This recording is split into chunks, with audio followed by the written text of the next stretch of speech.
Welcome to the Wing Life Podcast, where we talk about wing foiling and the lifestyles of those who enjoy this great sport. Well, hi, Karl. It's great to meet you, and thanks a lot for joining me today. Hi, Luke. Thanks for the invitation. Great to be with you. Yeah, absolutely. How did AWSI turn out for you and your team? I know it was a pretty cool trade show every year, and we just briefly touched on it, but... It was the second time that we attended this show with Ensis. So last year it was the very first time. This year we already knew how everything works, where it is, to build up the booth, everything. We already had a few contacts. We are still building up the shop network in North America. But it was great. Yeah, it was. We were a bit hidden in a corner this time. So the organizer promised that we get a bit a better location next year. But it was next year. Yeah, okay. Next year. But it was good. For us, it was not only people from USA. Lots of Canadian shops were there, and what I realized, almost all countries from South America, like Chile, Brazil, Argentina, everybody was there. So it was really good. Yeah. And for us, it's a good place to meet other brands, see other products, talk to each other. Look around what other brands do, what they come up with. So yeah, it's good. It's true. There should be more trade shows like that. Actually, there are not too many around the world. Yeah. Yeah. Did you get to get out on the water at all and ride your stuff, but just kind of enjoy Hood River a little bit as well?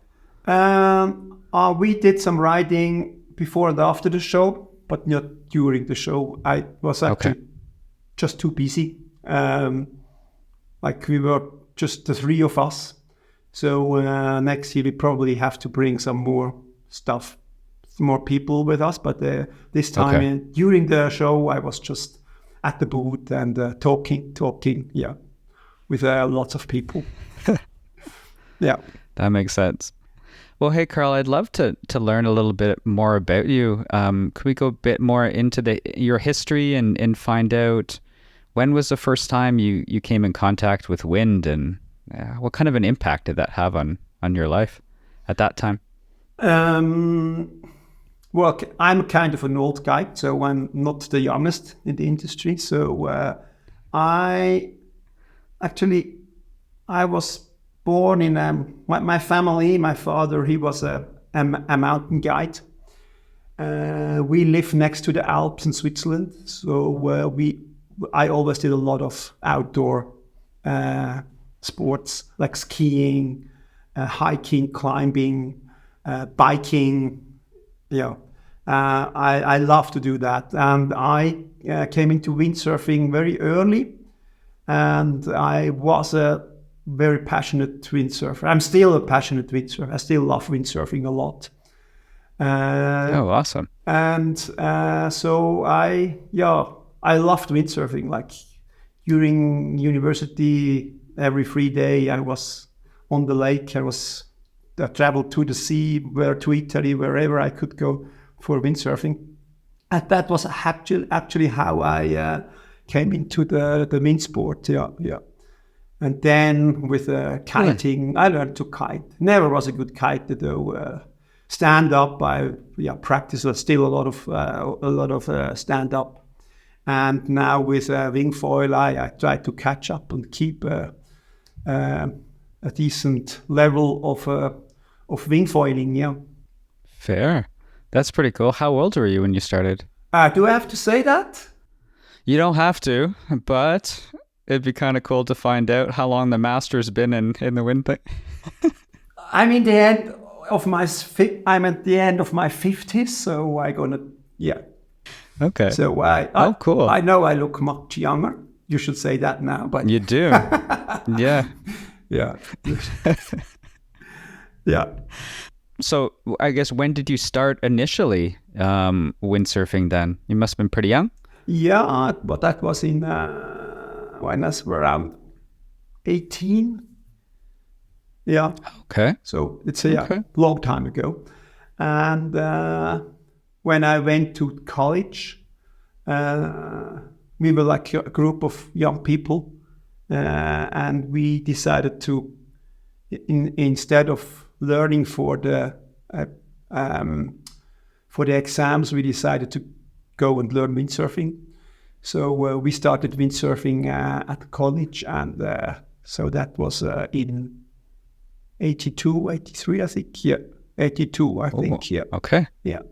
Okay. And and since then I practice it as much as possible. Yeah. I'm on the water as much as possible. Yeah. Oh, nice. Yeah, it takes over life, eh? Yeah.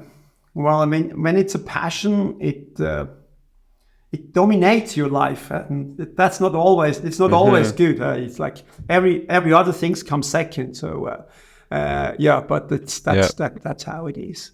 And then when I was older, when I was 22, I thought I'm a good windsurfer. So I took 1 year off at university and wanted to become a professional windsurfer. But after a few months, I already realized that I'm better in business than in windsurfing. Although I love it, but I was not good enough. So yeah, but Okay. I thought, I'm going to be a good competitor. So yeah, and then I stopped that project. I just do it, just windsurf for fun. All the water sports I do just for fun. Yeah. When did the idea of Ensis come around for the first time? And did I was working in the water sports industry since 97. So I founded my company in 97 as a distributor for windsurf gear.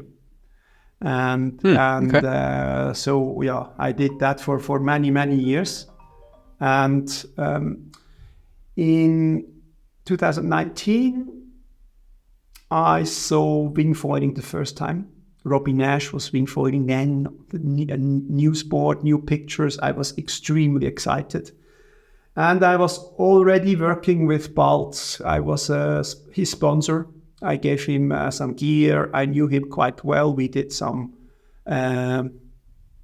testings and developments with another brand. I was involved at that time. And yeah, the first time Balz jumped on a wing, on a wingfoil board, after 10 minutes, he came to me and said, "This is what I want to do. This is my sport. I want to do wingfoiling." And we were looking for a sponsor for him. And well, nobody was interested in Balz. And the ones that were interested, Balz said no. He said, "No, I'm not gonna ride for this brand." So we said, "Okay, we're gonna do our own wings." And it was exactly the same time when Damien, our wing designer, quit his job at another brand, and he said, "Well, I could design your wings." So that was like a perfect start for Ensis, because we had the best wing designer. We had a very good team rider and opinion leader, and I had a lot of knowledge of the market, and I knew all the producers and the shops, and so it was really a good start. That was in 2019 when we decided, and in March 2000 we sold the first wings. This was exactly at the same time when COVID came up. So we started with COVID. Very successful. We grew much too fast. Like, with all the problems you have when you grow, you're always running after everything. You need money, you need employees, you need offices, you need everything. But it was, And now. yeah, it was great. Like, yeah, everybody was asking for our products, and yeah, it was really a good start. Yeah. Oh, wow. Ensis is quite young, so it's a very young brand. We're in the well, the brand Ensis exists quite a while. I owned this brand for a few years, but we never activated it. We did not use it. So when we decided to develop some wings with Balz and Damien, I was looking for a brand, for a name, and we said, okay, I have a brand that we could rebrand, and so it's Ensis, yeah. Wow, that's pretty cool. When did you enter into the wind sports industry? Was that right after college? Well, that was just to give a bit of backstory. Yeah, that was a bit of an odyssey, actually. I went to college, then I went to university in Zurich, studied economics, and after that, the plan was that I would work at a Swiss bank at UBS. So I always worked there for earning some money. That was very, very good. And after the university, I started at UBS. But yeah, I think I worked there for probably a year, and then I realized that this is not my world.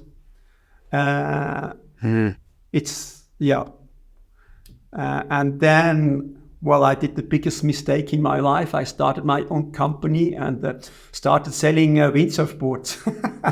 So that's how it started, yeah. And so I started in '96 with my company, and but I was always windsurfing. When I worked at UBS or at college, at university, I was always windsurfing. Yeah. I was always. But my company, that was not the plan in my life to work in that business. I always thought my place, I'm very Swiss, so safety and organized life is important for me, and so a bank career would have been perfect, but it was not just too much. It was so I wanted to be free, and not everything was planned. So it was it was like a big difference to working at a well-organized bank to coming to windsurf industry where nothing is organized. Like it was freestyle. Everything was freestyle. Yeah. And it still is. It still is a lot of freestyle in our industry. Yeah. But I'm good at that now. Actually, yeah. Yeah. You've gotten some practice over the years. I got some practice, yeah. Right. Oh, no way. Okay, so when you founded Ensis, who is working with you on Ensis right now? Could we go through the list of people, board designer, wing designer, and that kind of thing, just to introduce those to everybody as well? Yeah, so, okay, actually we started with, as I said, it was Balz, Damien, and me. And then a big step was Karen, my wife. She entered the business, and she in a very early stage, and she's an expert for marketing and sales. So she was responsible, and she still is responsible for the branding, for sales, for all the important things to build up a brand, to give the brand a face and a core and the image, and she Karen also organized the structure inside. So we grew, and she tried to catch up with organizing everything, like people and offices and cash and everything. Yeah, so. Oh, wow. Good for her. So that was she was not much involved in products, but like in the background, that she just organized the base that we could grow on that. And Damien, he is like responsible for the wing development, wing designs. And then we started with Benoit Clément. He's a Swiss board designer from Geneva. Yeah. Also very Swiss, very reliable, very organized. Very good. I did already a few other projects with Benoit earlier. And so he designed the boards, the board range. Still the existing boards we have, they're all from Benoit. Then we got a few very important people for the development, like Mickey Rawham. He's the best friend of Balz. They always are together on the lake, on the water. They spend a lot of time on the water. So he was important for testing. He's testing all our gears and prototypes. And he does, he must write everything, even when we think it doesn't work. He has to write it and test it and give feedbacks. Sometimes we learn more from products that do not work nice than when it works nice. So that was Mickey and Patrick. Now he's like an innovator, engineer. He's extremely innovative with new ideas. Like he's working on a new designing software for wings. He's working a lot with new fabrics for wings. Like he comes up, like every week he comes up with something new. So we have a lot of interesting people in the team. Then we had a cooperation with Remy. Remy is also an engineer for helmets. All he's doing is developing helmets for brands, for other brands. I met him. He's a windsurfer. Now he's a winger as well. He's also into windsurfing. So then we started with him the project with water sports helmets, like as Balz is always wearing a helmet, so that's Balz with his white helmet. So I said, we need a helmet. Everybody should wear one. So we developed that helmet with Remy and have now a nice helmet program. And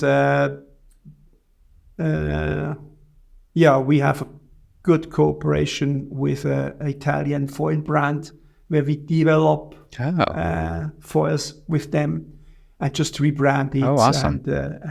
So, like what we always try. My intention is always to work with the best.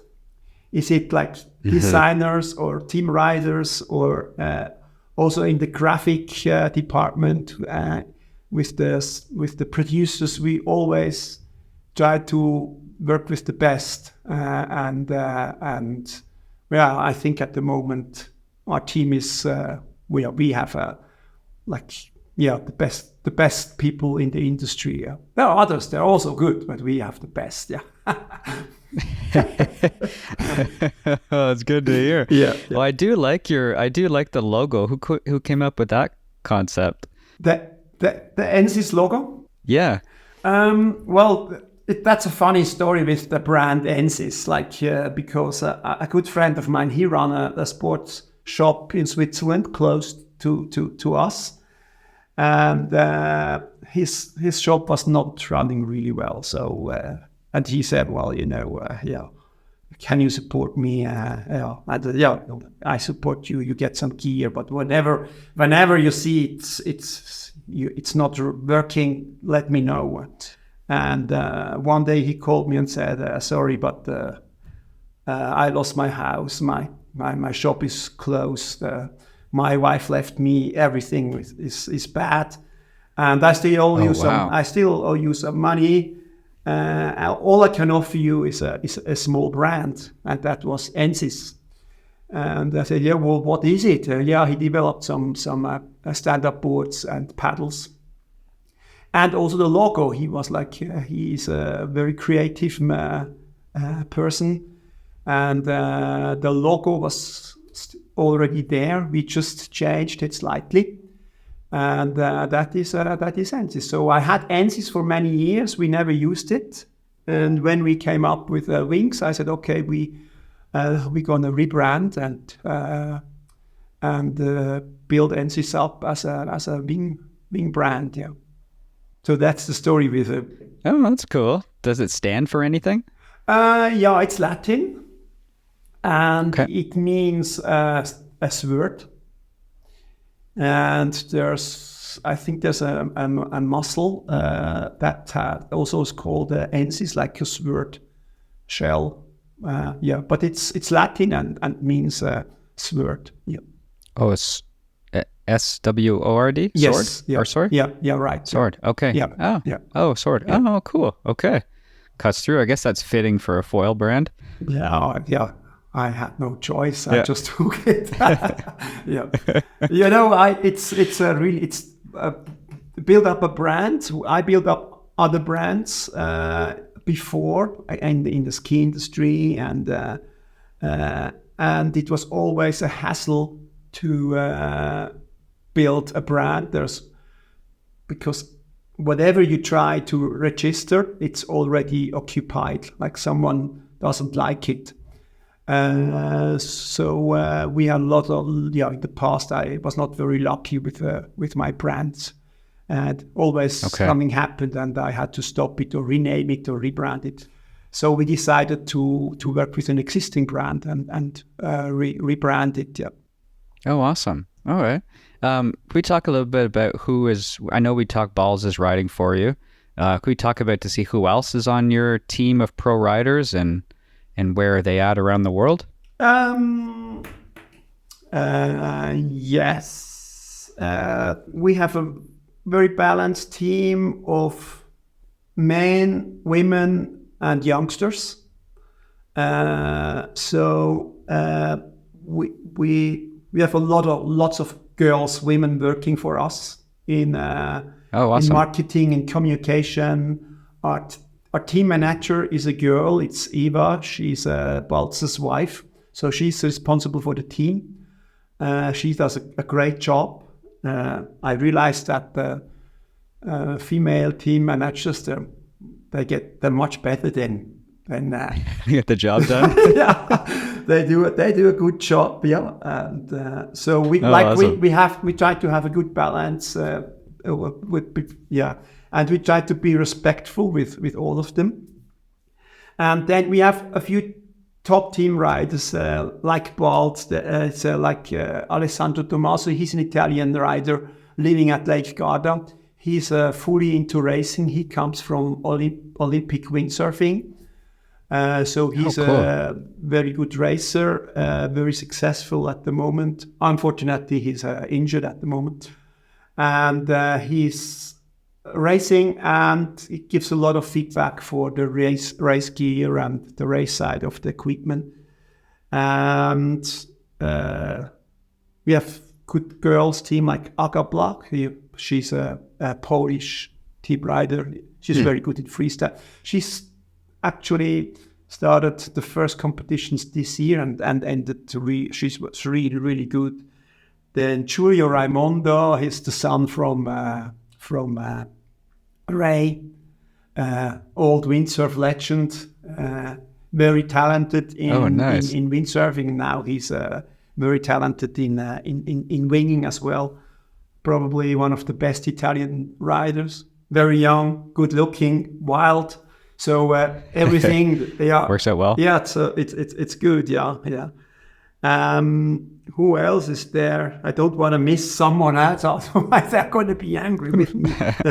Yeah, but we have a lot of good team riders and a lot of youngsters. So we invest a lot in the youngsters team. We have a program running here in Switzerland. It's called Foil Mania, where kids can do like a few days with any kind of foil sports like wing foiling, kite foiling, pump foiling, dog start foiling, everything. And we support that very strong with some with gear and some financial support. And there we have a lot of young kids. So that's really cool. like we have 10 years old team riders, they're performing crazy. It's like really, it's unbelievable to see how these young kids learn fast and what they can do after a few months.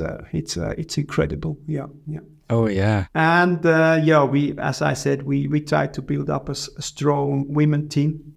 Which is nice to see. It's really nice to see brands helping more female athletes get in and compete and spread that out. I like that. Yeah, especially in winging, which is not like such a physics sport. It's more like technique and style, a lot of style. And women are most of the time better in style than men. And and it's 50% of the population. So we try to have a good balance. And we get a lot of requests from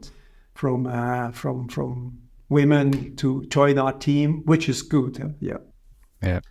Oh, that's pretty cool. I'm curious about your gear in general. Like, how did your designers, I guess, come up with their V1s and V2s? And because the industry was a little bit early, people who came out super early, there's always been radical changes in gear.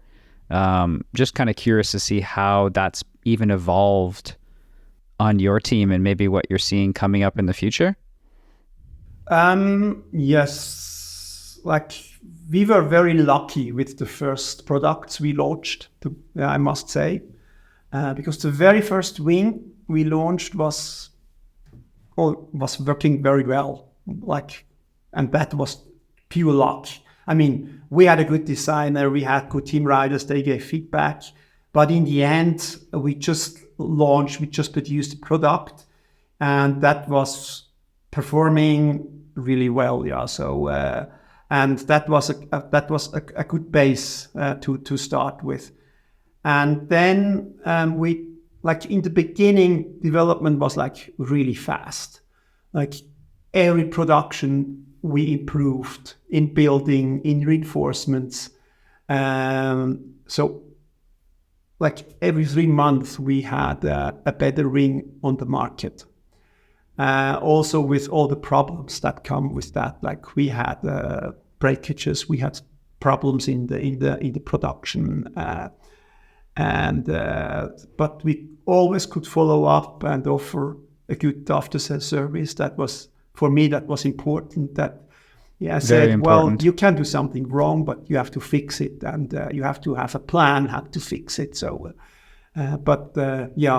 and this development slowed down a bit at the moment. It's a bit slower. Still a lot of development in the industry, but it's not like every 3 months you get a completely new wing or much better wing. It's slow. So this is also good. It gives us more time for long-term testing, for testing some new ideas that take longer till you can throw it into production. But in general,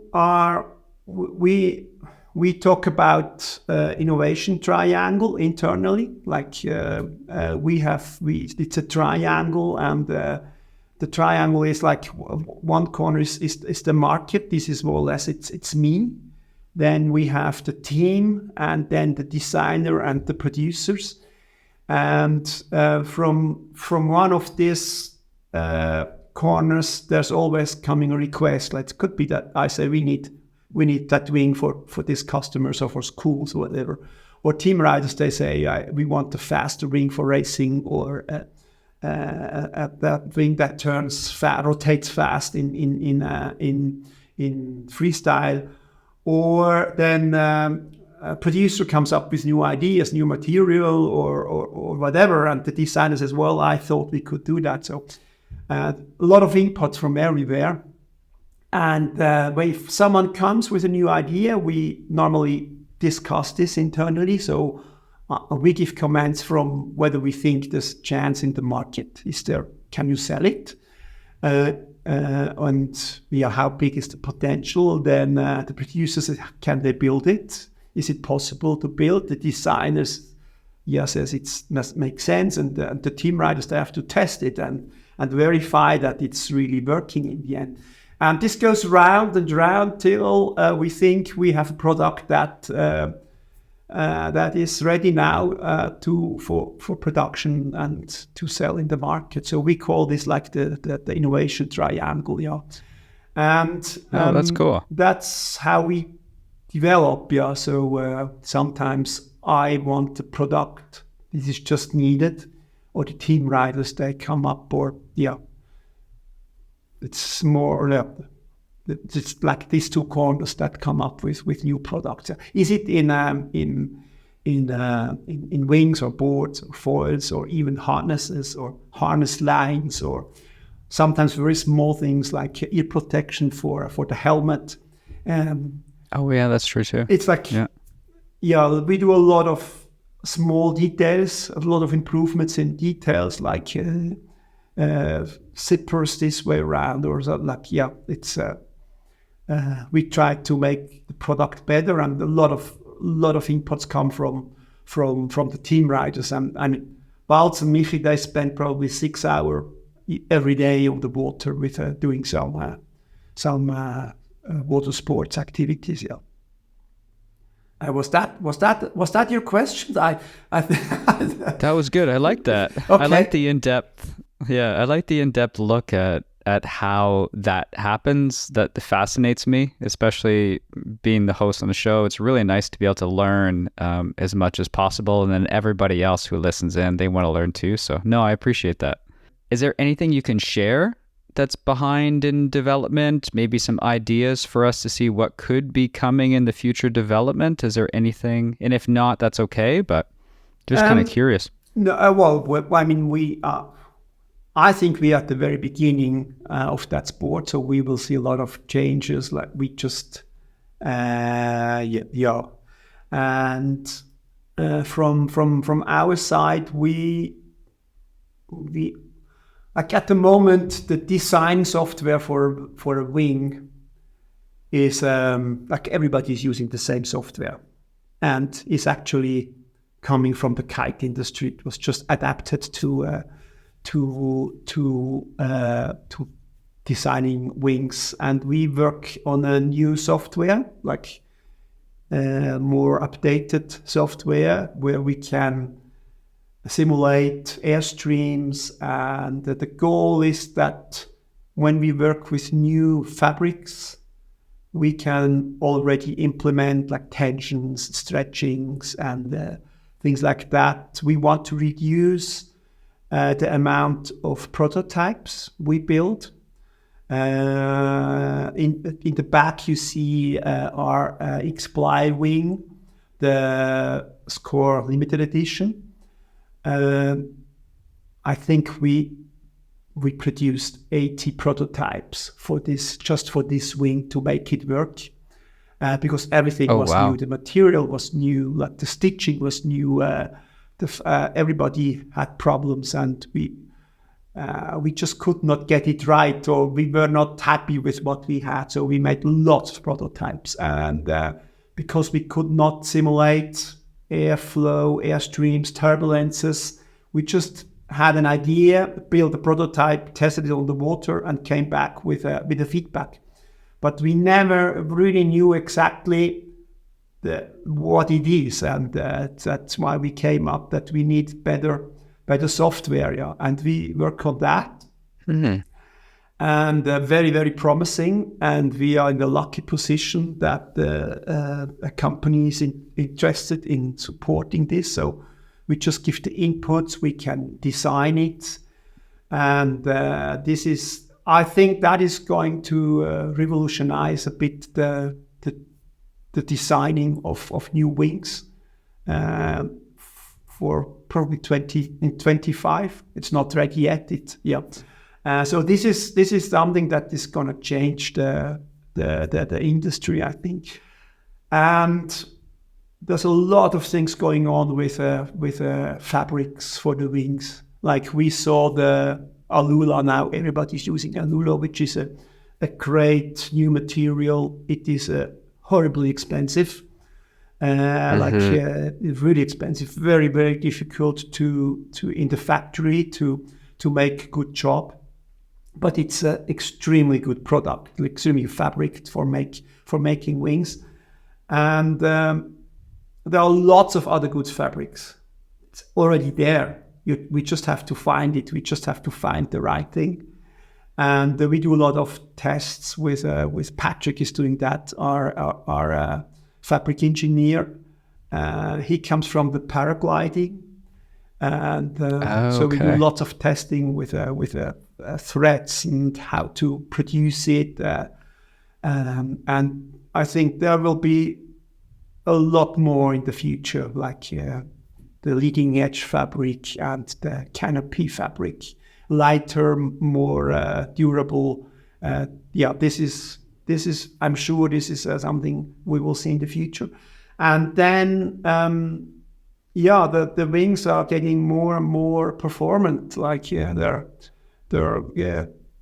take off earlier. You can ride them longer with stronger wing, and they're faster. And lots of things is going on there. So we are like investing now in new designs, in new fabrics. We're testing new fabrics and new shapes. We saw now lately in the racing in Italy with like a double canopy wings. It's like a camber sail in Oh, windsurfing. yeah. Very interesting. So there's a lot going on, and Huh.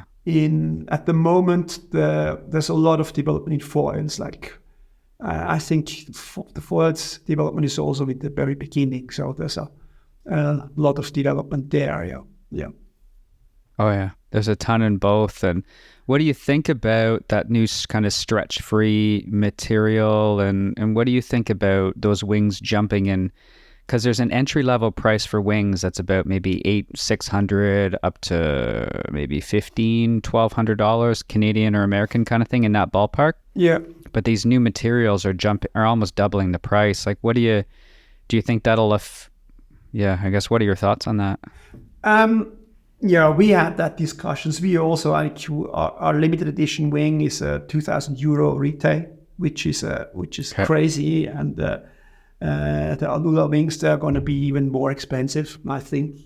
Mm-hmm. And there's also always the question: do we need that, and who is going to buy it? First of all, there's always people that are ready to pay more for the best wing, for the most performing wing. So there's always people that want to have the best possible thing. And yes, and the second is all the development and is coming from that. So we learn a lot what we can do with the stretch-free material, with the Alula. You can design a wing in completely new way, like there's not stretching, it's more accurate.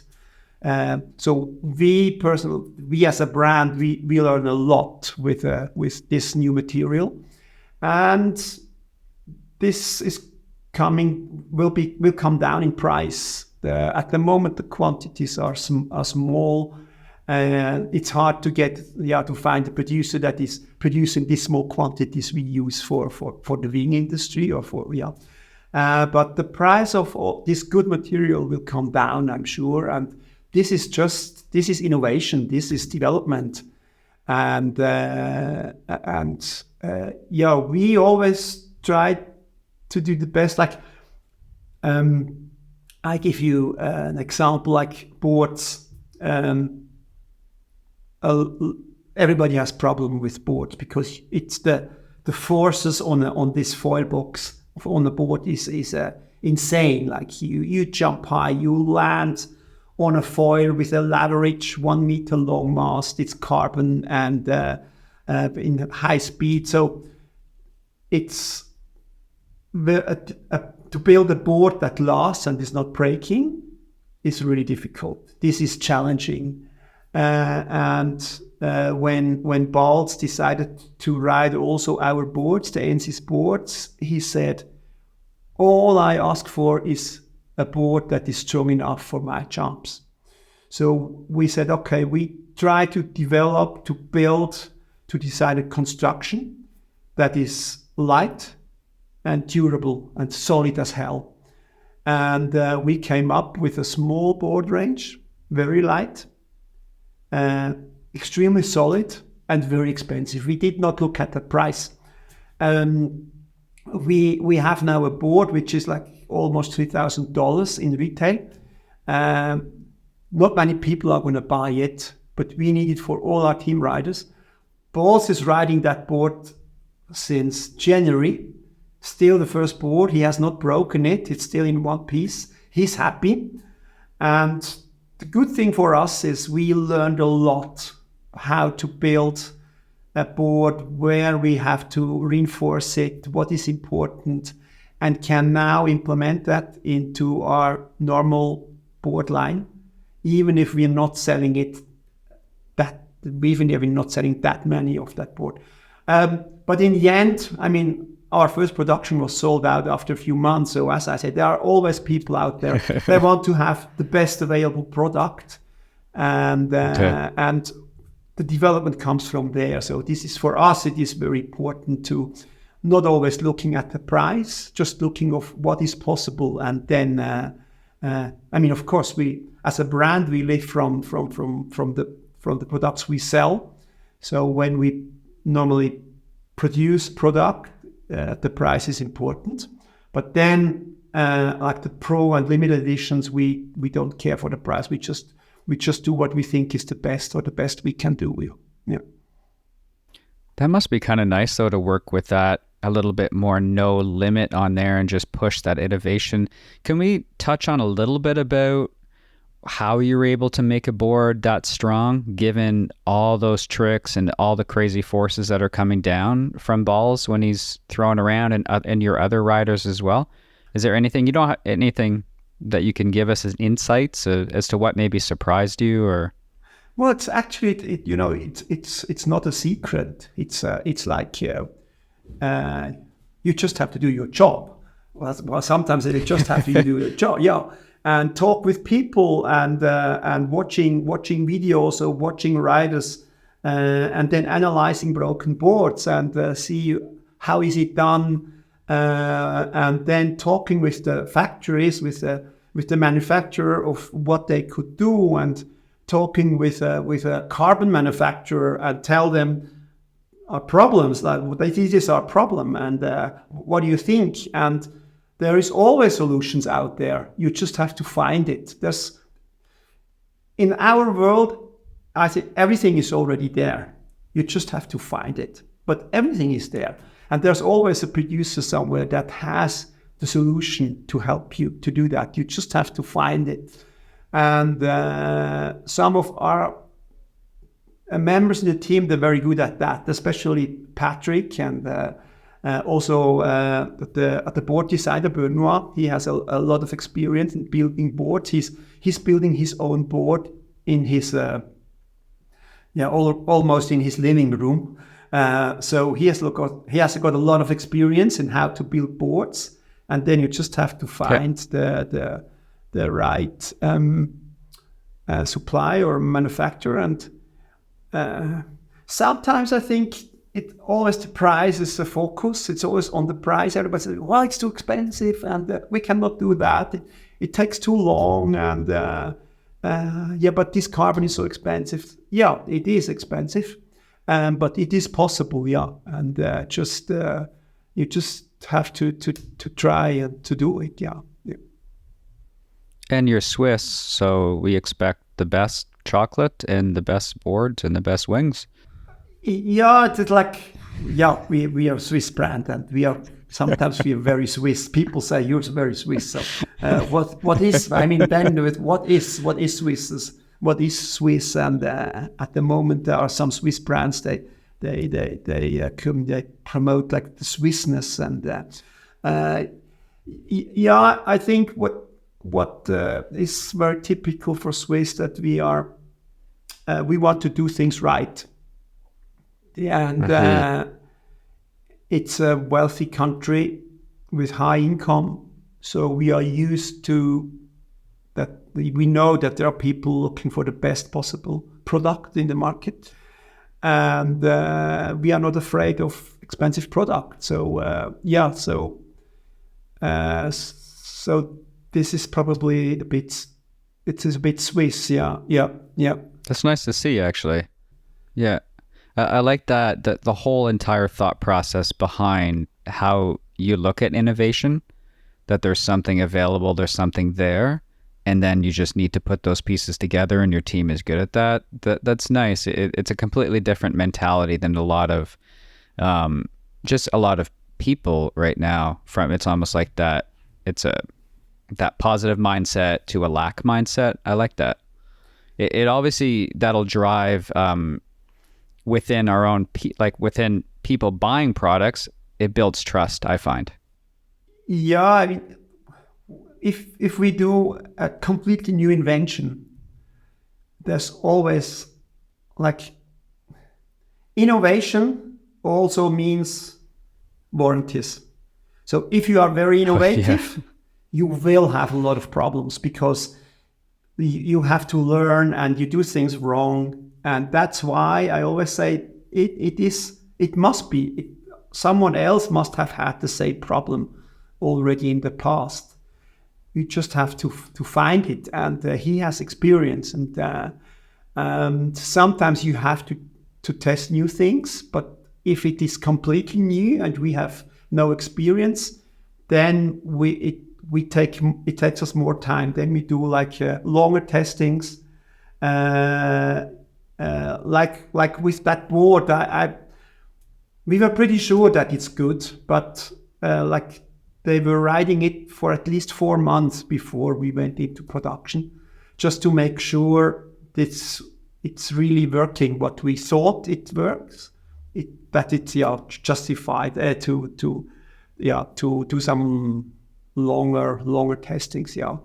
And so we try to be innovative, but like sometimes it's more innovative in a way that we are looking around what is there, and then just bring people and ideas together. And this is anyway the key. So many times people ask me, where are you good at? I'm not good at anything. I'm just good at bringing people together and find people that can do things well or better than me. Everybody can do everything better than me. I just bring them together and try to make them work together as a team, and that is probably the key of success anyway today. Yeah. Mm-hmm. Yeah, and that's the key. One of the keys of being a good leader as well is being able to develop that team cohesion and let their curiosity and creativity take off on their own naturally in that environment. So that's an important quality, definitely, from somebody who's steering the ship in that regards, like you are. Yeah, sometimes you're not steering, you're just floating somewhere. But that's the freestyle in our industry. And sometimes you're not. Yeah, you have to stop it, and sometimes you have a good result. But this is innovation. Yeah. True. Yeah. True. Okay. Fair enough. What was your first wingfoil session like? How did that make you feel, and did you think it would turn into what it is now and what it could be in the future? Actually, I had the first. Well, when I saw it on Insta, I knew this is going to be great. And then I realized that it's very easy to learn, so you learn quickly. It's not very. You don't need a lot of power. Like windsurfing limits people because you have to be in good physical conditions, quite fit. And kiting is like sometimes quite dangerous, and you need a lot of space. Like here in Switzerland, for example, with lakes, there are not many places where you can launch a kite and go out. And winging opens all these options. It's easy to learn. You buy one board, one foil, one wing, and it covers a huge wind range and almost all conditions. So I very quickly saw the potential of that new sport. Yeah, myself, I'm not really progressing in that sport. So I have. It's like I say to my friends, this is I'm getting older, so I'm learning very, very slow. But still, I enjoy it. That's the key. So you don't always have to be good at something to enjoy it. You just the passion of flying with a foil. It's the easiest way to use a foil, I think, on the water. Yeah. What was your first flight like? Like, how did that make you feel? Well, I was used to foil because I was windsurfing with a foil. I was kiting with a foil. We did some foiling behind the boat, behind boats, like wakeboard foiling. So I already knew the feeling of foiling. But then when I tried the first time with a wing and a wingfoil board, it was very easy to learn. Yeah, it was the easiest of all the disciplines to learn, and I could fly very quickly. And all my friends, after half an hour, they could fly. And I think it's the easiest sport the easiest way to learn foiling with a foil. Yeah. I think I learned windsurf foiling, and then as soon as I got the basics of windsurf foiling, and then I switched to the wing, and the wing just made sense. Yeah. Because I was switching down to a 3.7 on my windsurf because I wanted to flag the sail out and surf more, and I didn't get the freedom that I wanted from windsurf foiling. But some of my buddies out on the West Coast on the island, they love windsurf foiling, and that's all they do. So everybody picks their thing. But as soon as I switched to this wing that didn't weigh anything, and I was able to surf some swell with the freedom of surfing on that foil, it was like, whoa, it just hit me. And then that was because the wings don't weigh anything. But progression is really quick, really, really quick compared to windsurfing and kiting, right? Like, it's so fast. And it's like, in kiting, you are tied with that lines and kite in the air. And in windsurfing, you have the sail fixed to the board, and you need a harness. And in wingfoiling, it's just the board and the wing, and it's so easy. You're so free in your motions and everything. This is new, and I can wingfoil for hours without a harness, nothing. You could not do that in windsurfing or in kiting. So, and this is great. Like, this is you feel so, like, the feeling of you feel the wind and the water and everything. As you say, like the freedom of your movements and everything. Yeah, it's cool. Yeah. It's pretty sensational. Is there anything new about your brand for 2024? Anything new coming out that you'd want to chat about? Well, we follow the mainstreams in general, so we.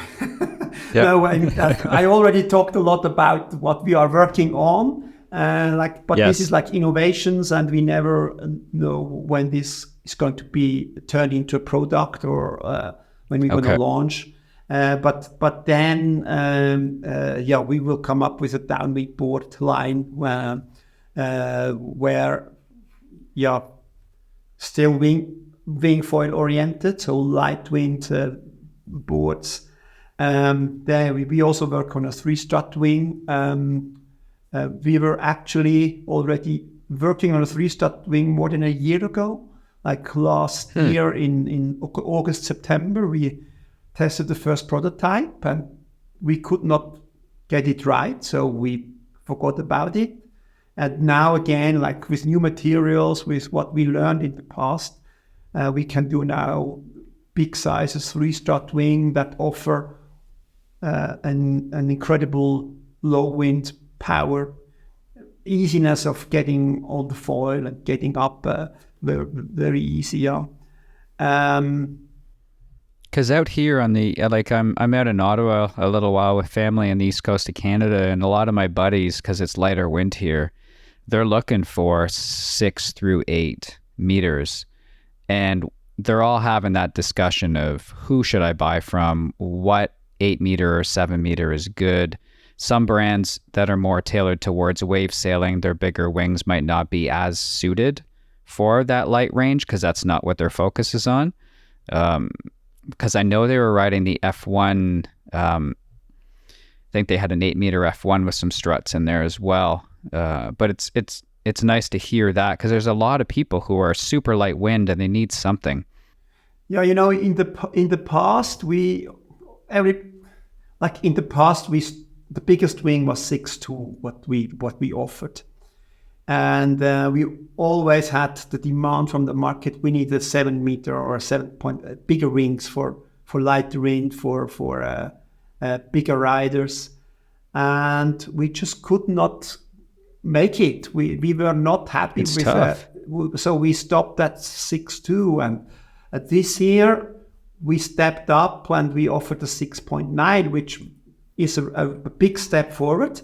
And it works, but in the past we could not make it working, so we did not offer it.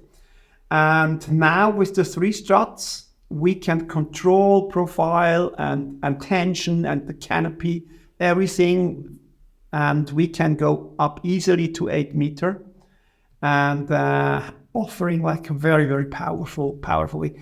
And this is a development, yeah, but we were just not able in the past. So. But now we know how it works, how we can do bigger wings, and this restrut technology is really helping a lot. Yeah, this is great. Yeah. Oh, glad to hear. Where we invest a lot at the moment is in school materials, school gear. So next year we come up with a complete school range. Boards and wings and foils, everything for schools and rentals to make this board accessible to everybody. Like that is very easy to learn. That you get the right material, everybody. And so we did a lot of research in what is needed. So there are different needs in the market. Like. We always say it's like you have people coming from windsurfing. They probably want they're used to a dagger board. Then there are people from kite schools. They want to offer wing lessons. They're coming from the kite industry. So we try to we offer for every rental, for every school. We think we offer the right gear next year. So we pay a lot of attention to make the sport easy for everybody and to guarantee a fast learning process. Yeah, this is important. So this is a big topic for next year. And awesome. One of our biggest point is like, as you're from Canada, we're gonna open up a warehouse in Miami. To offer better availability in North and South America. So this is going to be a big point for us next year. At the moment, we ship from our European warehouse or from China directly from the supplier. And as the market is growing, so for us, that's a big step for next year. And that's about it. I'd already talked a lot about new materials and things, but this is I cannot tell you whether it's going to be ready next year or not. It's still in progress, and we're still doing tests. And we are not the first with new ideas or so. And my team riders, they're very patient. Like we I was talking As about they should be, I think. I was talking about that new software where we design wings. So we designed the first wing, a 5.2. We produced it here in Switzerland in a small atelier, and we just gave it to some team riders for testing. And they said, "Jesus Christ, I want to have this. I want it now." And when they had to give it back and say, "Well, this is a project for 2025," they were so disappointed. Yeah. That, well, do we have to wait till 25? Yes, you have to wait till, because it's just the first idea of what could be possible. And they sometimes say, "Well, you're so slow," but we tried to make things right when we come up with new things. So sometimes we're a bit slow, but in the end, it's also that's when I launch a product from Ensis, I want to be sure that it is fully developed and that is good and everybody has fun and it's reliable and things like that. Yeah. That takes some time. Yeah. Yeah, that makes sense. Yeah, and I guess they have the same feeling as when we see something coming out on Instagram or marketing. It's like, oh, we want that. But then it's like coming out a little bit later. I guess they have that feeling for a little longer than we do. Yeah. But I mean, they have to give us feedbacks and but they can handle it. Yeah. I did mention I was talking to a couple other recent guests, and we just talked about the age demographic that's getting into this, and then just the fitness component and even nutrition component that's kind of required to keep people to learn and earn. Because even for myself, my knees were starting to bug me right away, and I found this knees over toes guy on the internet and started some different kind of exercise routine that alleviated some of that pain. Is there anything physical that you found that you've come across when you were learning that could help people? Well, compared with other windsurf wind action sports like kiting, windsurfing, I think winging, I heard from some people they had problems with their back, but else I have friends, they have artificial knees and hip bones and problems with the shoulders. And winging is still the sport they could practice. So it looks like... Oh, there you go. So it looks like this sport is, it's just not so dangerous for your health or so. Okay, fair enough. No, it's nice to hear, because the demographic that tunes in the most is 40 to 65 kind of plus. And I'm just curious to see is because everybody has their own fitness routine. It is super important, especially for these sports, to maintain a good level of strength and strength conditioning and all that. I was just curious to see, given you're a bit more in the industry. But it's nice to see that people with some replacements are doing well. That's awesome. That gives me hope for when I'm 95, floating around. Yeah. Well, what I see, like demographics, is like we have a lot of kids, like yeah, that's true too. 5-6-year-old kids, and for windsurfing is too hard for them. The gear is too heavy. Kiting is too dangerous. And winging is just perfect. So, I mean, we have a 1.8 wing, which is the smallest wing. And we use a lot of these wings because it opens options for kids, very light kids, 5-6-year-old. So we see a lot of potential for kids, and they love it because you can jump easily. You can do crazy things. You go fast. You get all these adrenaline hypes when you fly, and also it's perfect for women, for girls, and that is for me that is great. Like when I go winging, when I go windsurfing, I'm the youngest in the group. When I go winging, I'm the oldest in the group. So that's the difference.